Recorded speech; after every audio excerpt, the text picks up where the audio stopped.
Jake, that's right. The Clinton campaign has been watching these Wisconsin results come in, and the delegate race, of course, is tight there. But the reality is they're running out of patience. So they're going to begin deploying a new strategy. It's going to be called disqualify him, defeat him, and then they can unify the party later. For the last several months, the Clinton campaign has been first ignoring Bernie Sanders, then dismissing him. Now they are going to go headlong into him, I'm told, beginning here in the New York primary in 2 weeks on his gun record, on other things. So party unity aside for now, 1A told me that will come later. They're going to start trying and defeating Bernie Sanders, so that scenario that you saw play out there on John's Wall does not come true. The Clinton campaign is running out of patience. They want to stop Bernie Sanders and move on to the fall campaign.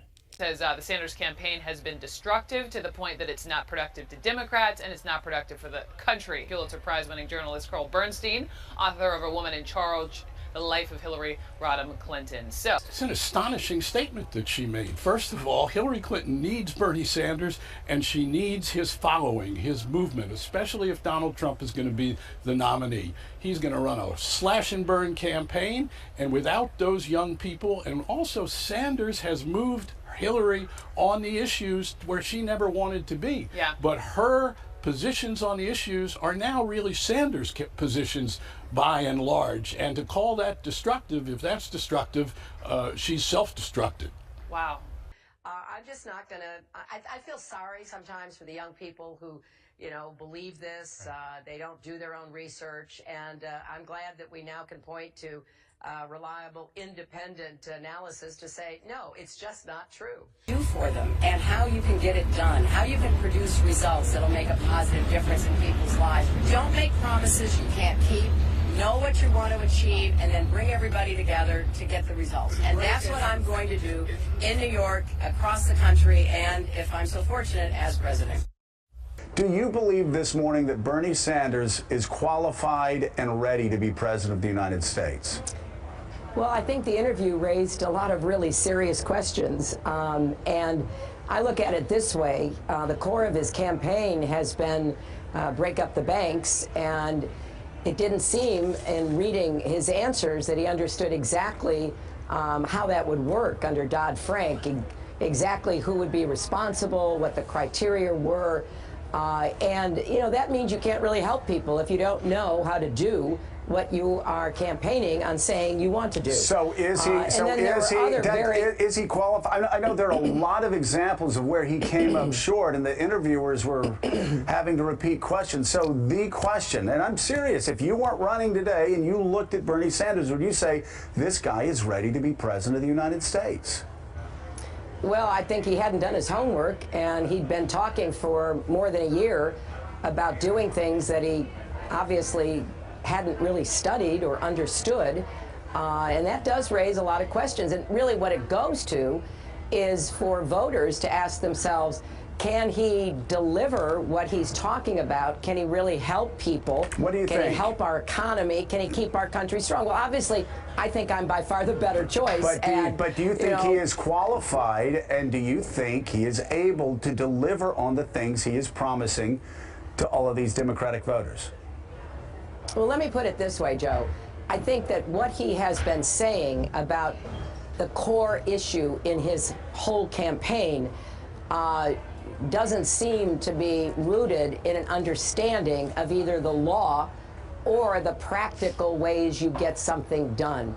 And I will leave it to voters to decide who of us can do the job that the country needs, who can do all aspects of the job, both on the economic, domestic issues and on national security and foreign policy. I would like to address something. This is an audience of people that are committed, but I'm going to repeat this anyway. I see a lot of young women in this audience. And you that are here cheering understand this. There are some few I've heard somewhere out there that don't understand the importance of why young women have to support Hillary Clinton. And you have to help. Hillary Clinton will always be there for you. And just remember, there's a special place in hell for women who don't help each other.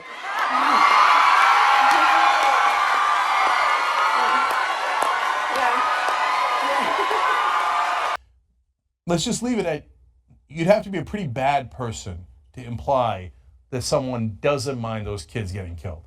Now, if you're talking about people who are in favor of assault weapons, by the way, Bernie Sanders, on a separate issue, would like to ban assault weapons. So it's not like, oh, he's for the guns. No, the NRA gives him a D-. But he wants to ban the assault weapons that were used in Sandy Hook. Ban them. So like the problem is he's saying, I don't want you to sue the manufacturers if we made them legal, but I don't want them to be legal. So you have to give that piece of context too. So to say that to smear him in that way is outrageous. And then she goes on and tweets, only one Democratic candidate has voted for the NRA's most important piece of legislation in 20 years. She mentions that in regards to that vote that I was referring to. But what's interesting there is what you see on the left. Oh, right, back in 2008, when Hillary Clinton was running against Barack Obama, she bragged about how she was the more pro-gun Democrat. She criticized Barack Obama for the line about how Americans want to cling to their guns and their Bibles. And she ran ads like this. Where does Barack Obama really stand on guns? Criticizing him for being against gun owners and gun manufacturers. Now, all of a sudden, Bernie Sanders in favor of guns. Can you believe that? God, the hypocrisy is endless, man. It's endless. Even on an issue where she voted better than Bernie Sanders, she finds a way to screw it up. Okay, that's because she doesn't care about the principles. In every issue, Trans-Pacific Partnership, kind of love it. Oh, I'm running against a progressive and losing in some of the states. No, I'm against it. It goes on and on. Climate change, will you act on your words and reject fossil fuel money in the future in your campaign? I do not. I have money for people who work for fossil fuel companies. I am so sick. I am so sick of the Sanders campaign lying about me. I'm sick of them. But Secretary Clinton said in response to this young woman, she said she was sick, quote, sick of the Sanders campaign lying about, end of quote, contributions she received from the fossil fuel industry. Well, Secretary Clinton owes us an apology. We were not lying. We were telling the truth. The truth is that Secretary Clinton has relied heavily on funds from lobbyists working for the oil, gas, and coal industry.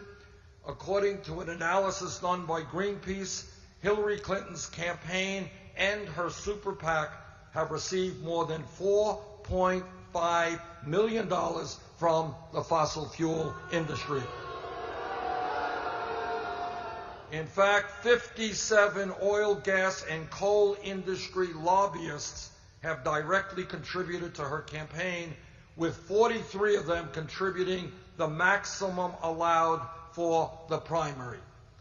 And these are not just workers in the fossil fuel industry, these are paid, registered lobbyists.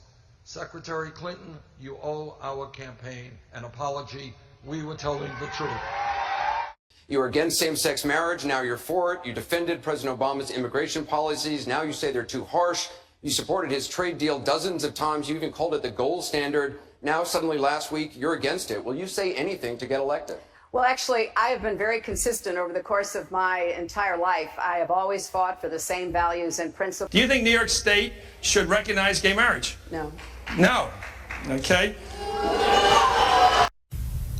I believe that marriage is not just a bond, but a sacred bond between a man and a woman. I have not supported same-sex marriage.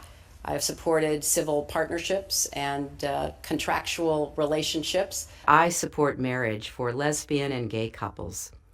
I support it personally and as a matter of policy and law. Just in July, New Hampshire, you told the crowd you, quote, take a backseat to no one when it comes to progressive values. I take a backseat to no one when you look at my record and standing up and fighting for progressive values. Last month in Ohio, you said you plead guilty to, quote, being kind of moderate and center. Do you change your political identity based on who you're talking to? No, I think that like most people that I know, I have a range of views, but they are rooted in my values and my experience. You know, I get accused of being kind of moderate and center. I plead guilty. Just for the record, are you a progressive or are you a moderate? I'm a progressive. And I also believe it's important that we elect more Democrats. I would love to see the Senate go back to being Democratic instead of having Republicans You don't think he can do who that? won't do their constitutional obligation. Well, there's no indication there's any interest there. I am committed to electing Democrats. I'm committed to raising money. I'm already helping to fund Democratic campaigns because at the end of the day, a president can do a lot, and I have a very robust agenda with big goals for our country, and I think I've got a track record of proven results. When he puts his head on a pillow at night, do you think he goes to sleep a Democrat? Well, I can't answer that, Glenn, because he's a relatively new Democrat. And in fact, I'm not even sure he is one. He's running as one. So I don't know quite how to characterize him. I'll leave that to him. It was supposed to be an example of Hillary Clinton's battle-tested experience. I remember landing under sniper fire. In the speech last week, Senator Clinton was referring to her visit to Tuzla, Bosnia in 1996 as First Lady. The brutal war was over, but hostilities continued. And though the trip was exactly 12 years ago tomorrow, the memories seemed etched in Clinton's mind. There was supposed to be some kind of a greeting ceremony at the airport, but instead we just ran with our heads down to get into the vehicles to get to our base. Problem is, that's not what happened. And we should know, CBS News accompanied the First Lady and daughter Chelsea on that Bosnia trip.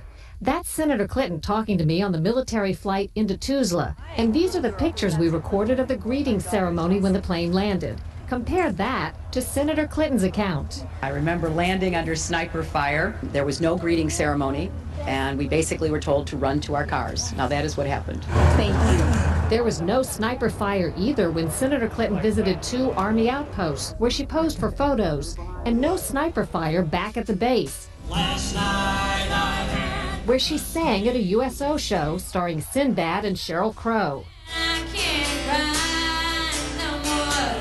Referring to the CBS News video, Clinton aides today acknowledged her arrival in Bosnia was not quite as dramatic as Clinton put it. She meant that there was fire in the hillside around the area when we landed, which was the case. Who knows if she misremembered, misspoke, exaggerated, whatever, it makes the case for Senator Obama that all this experience that she's been talking about is at least partly her imagination. Hundreds of thousands have viewed the video online in just the past few days, a reminder that in politics, memory should always match the videotape.